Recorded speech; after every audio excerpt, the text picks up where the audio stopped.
Here's a defined intersection thing calculate. I'm going to graph these on the calculator and find across.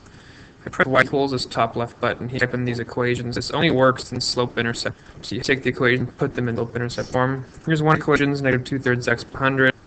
Here's negative 4/3 x plus 1/3 repeating. I'm just going to write down a bunch of 3 and account for this repeating over here. Could, if I want to, do something like this and do plus 1/3. Count for that 0.3 repeating, but it doesn't really matter. I'll just leave it like that because that's how it is.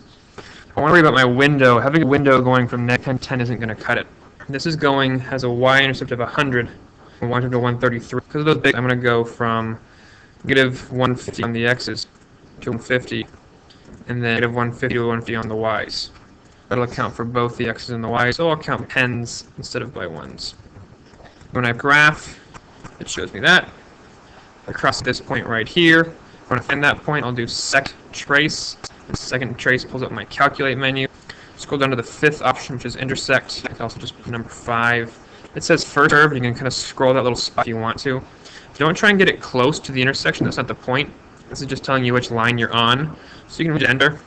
Enter again. The other line, it says guess. Ignore that. Enter one more time. Cross at the point 50, 66.6 repeating. That's so you can graph it. If you want to do shading, you need to, but just so you know, if I want to scroll over to the left and get this thing kind of flashing up and down, enter, I can toggle through shade. It's going to be a dark line. This will shade above, this will shade below, this will do a little weird tracing with a circle, another tracing, dotted line. Here above, here's shade below, I have one shade above, I have one shade below. Looks like that. Kind of stressful, sometimes not. For the problem I'm actually referring to, these are both shade above, so it looks like this. Their shaded region starts there. Thanks.